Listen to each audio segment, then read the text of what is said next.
नवाज शरीफ वापस आ रहे हैं, क्या इमरान खान नवाज शरीफ का मुकाबला कर सकेंगे? देखिए, मुल्क का जब बेड़ा गर्क हो गया उस टाइम पे नवाज शरीफ मुल्क में आए या जो मर्जी मुल्क में आए, पिछले 8 महीनों में जिस तरीके से मुल्क का बेड़ा गर्क हुआ, आपकी जो माशियत थी जो कि आसमानों पे जा रही थी, आपके जो मुल्क के अंदर बाहर से इन्वेस्टमेंट आ रही थी, वो सारा तबाह हो गया।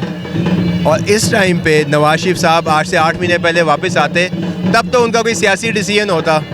अब वापस अब आएंगे, मुल्क का बेड़ा गर्क हुआ है, सारी की सारी आवाम इस टाइम इमरान खान के साथ खड़ी हो गई है। अब नवाज शरीफ साहब वापस आ जाएं या वो कब्र में से मियाँ साहब को वापस निकाल के ले आए, कोई फ़र्क नहीं पड़ने वाला।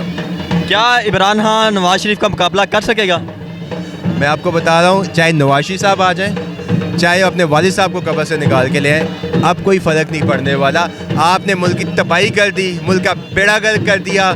आज आप मुल्क डिफ़ॉल्ट के ध्यान पे है मुल्क। आप देखना, आज से 2 हफ्ते बाद इस मुल्क में एक ऐसा पैनिक बटन दबना है जो जिस तरह हमारे रिजर्व जो हैं बिल्कुल ही नीचे गिर गए हैं, हमारे पास पेमेंट्स करने के पैसे नहीं हैं। आज से 1-2 हफ्ते बाद इस एक तो हम रैलियाँ निकाल रहे हैं ना, ये सारी अवाम बाहर निकलने वाली है, जो मुल्क के माशी हालात होने वाले हैं। नवाज शरीफ ने कहा है कि ये माशी सुरंगें बिछा के गया है, इमरान खान बिछा के गया, सब कुछ करके गया है, तो क्या कहेंगे? इन्हीं की हुकूमत है जिन्होंने जून में आई, जो अप्रैल में आई, और जून में उन्होंने जो पिछले साल की जो परफॉर्मेंस है वो रिलीज़ की, उसके मुताबिक पाकिस्तान 6% ग्रोथ रेट के ऊपर था। पाकिस्तान की जो large and small scale industry है वो 11% पे ग्रो कर रही थी। तो नवाज शरीफ साहब, आप लोगों को जल्दी थी इक़्तिदार में आने की, आपने एक चोर दरवाज़ा यूज़ किया और आपने आके इस मुल्क का बेड़ा गर्क कर दिया।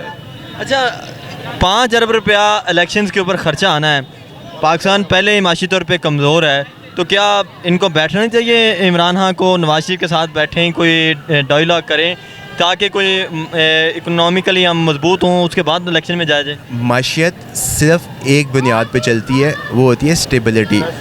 जिस मुल्क में स्टेबिलिटी नहीं होती, ना वहाँ पे इन्वेस्टमेंट आती है, ना वहाँ पे कोई आगे अपना कारोबार बढ़ाता है। तो खान साहब 7 महीने से ये कह रहे हैं, इवन कि जब वो प्राइम मिनिस्टर थे उन्होंने खुद असम्बलियाँ तोड़ी, और 7 महीने से कह रहे हैं इलेक्शन कराओ, इलेक्शन कराओगे, 5 साल की हुकूमत आएगी, मुल्क में स्टेबिलिटी आएगी, बाहर से इन्वेस्टमेंट आएगी, लोगों का कॉन्फिडेंस बढ़ेगा। आज क्या हो रहा है?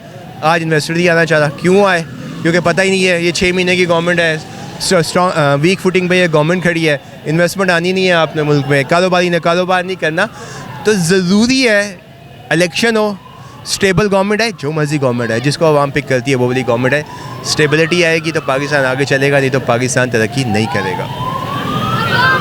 तहरीक इंसाफ जब भी खान साहब पावर में नहीं होते, ये असम्बलियों से निकल जाते हैं, रिज़ाइन कर देते हैं, फिर वापस चले जाते हैं। इमरान खान यू टर्न क्यों लेता है? किस चीज़ पे यू टर्न लिया खान साहब ने? मुझे आप पहले ये क्लैरिटी देना। जब 2014 में धरना दिया, हमने असम्बलियों से रिज़ाइन कर दिया, फिर 2016 में असम्बलियों में पहुँच गया। हाँ। देखें, यू टर्न किसी मकसद के लिए होता है, वो यू टर्न नहीं होता, वो आप किसी मकसद, जिस तरह फॉर एग्जांपल 2014 में जब हमने धरना दिया और 4 महीने का तवील धरना था, वहाँ पे APS पे अटैक हो गया, मुल्क जो एक संगीन हालात में चला गया, आपके जो ट्राइबल एरियाज़ के हालात ख़राब हो गए, तो उस कॉन्टेक्स्ट में खान साहब को वाइंड अप करना पड़ा। इसको यू टर्न नहीं कहते, इसको ये कहते हैं कि आपका मकसद क्या है, आपका मुल्क, उस मुल्क की बेहतरी के लिए आपको डिसीजंस में अपने रिवीजन करनी पड़ती है। मौलाना फजलुर रहमान कहते हैं ये ठुमकों की जमात है, कितनी सदाकत है ठुमकों की? मौलाना साहब का क्या कहें, मौलाना साहब की मुझे नहीं पता, उनकी शायद बेगम और बेटी भी PTI को सपोर्ट करती हो, वो भी शायद जाके इमरान खान को बल्ले को वोट डालती हो, तो इसलिए उनको अपने अल्फाज के चुनाव से पहले अपने घर वालों को देख लेना चाहिए। जब से तहरीक इंसाफ कहते हैं कि सियासत में है, इन्होंने कुछ बदतमीज़ी का कल्चर मुतारफ़ करवा दिया है, कितनी सदाकत है इसमें?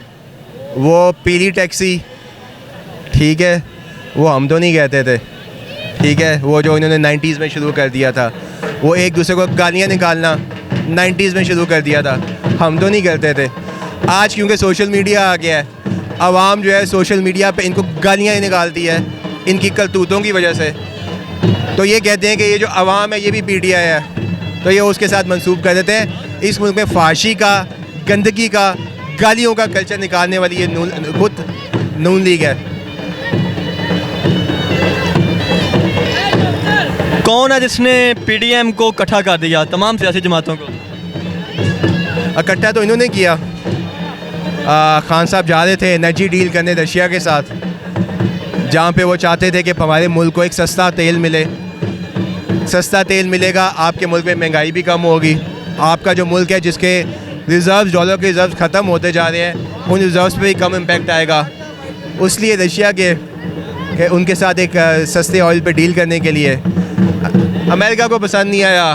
अमेरिका को पसंद नहीं आया तो हमारे यहाँ भाइयों को पसंद नहीं आया। तो भाइयों को पसंद नहीं आया तो उन्होंने फ़ैसला किया कि क्यों ना खान साहब की जगह हम एक और गवर्नमेंट ले आएँ।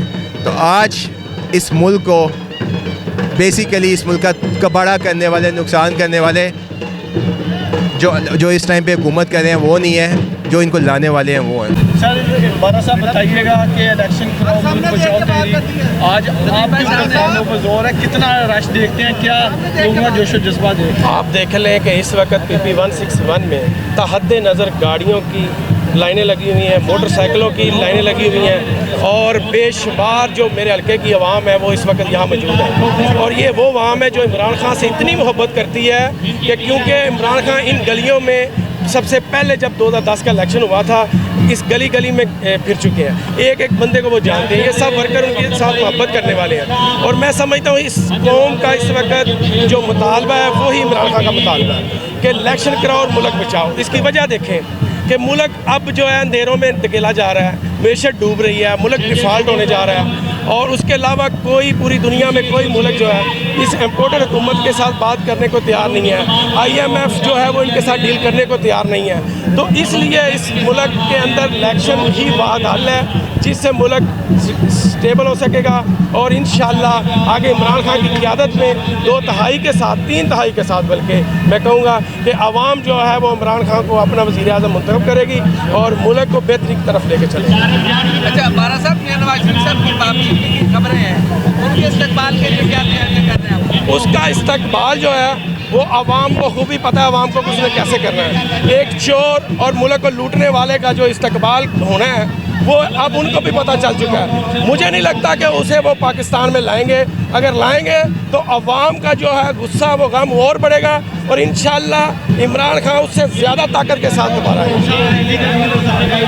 हमारा रैली का इस वक्त हम मुल्तान और कनाली गेट से निकल रहे हैं, इससे आगे हम ठोकर नियाज पे जाएंगे, वहाँ से हम डॉक्टर हॉस्पिटल से होते हुए आगे जो करीम बला का डबल रोड है यूनिवर्सिटी वाला वो वहाँ जाएंगे, वहाँ से इकबाल टाउन से होते हुए खाड़क नाले पे पहुँचेंगे, खाड़क नाले से हम मुल्तान चुंगी और हंजरवाला आके हमारे इस जुलूस का जो है इख्तिताम होगा और वहाँ इंशाअल्लाह दुआ भी होगी कि पाकिस्तान की बेहतरी के लिए और पाकिस्तान में ये जो चोरों लुटेरों का राज है जो अपने केसों को ख़त्म कर रहे हैं और आवाम का वो उनके दिलों में कोई जो है वो कोई ख्याल नहीं है। तो इंशाअल्लाह मेरे हल्के की आवाम ने तो आज फैसला सुना दिया कि पूरे हल्के की जो आवाम है वो इमरान खान के साथ है और पाकिस्तान में उनका मुतालबा है कि पाकिस्तान में फिर 4 जो है वो इलेक्शन कराए जाएँ। इलेक्शन कराओ, मुल्क बचाओ।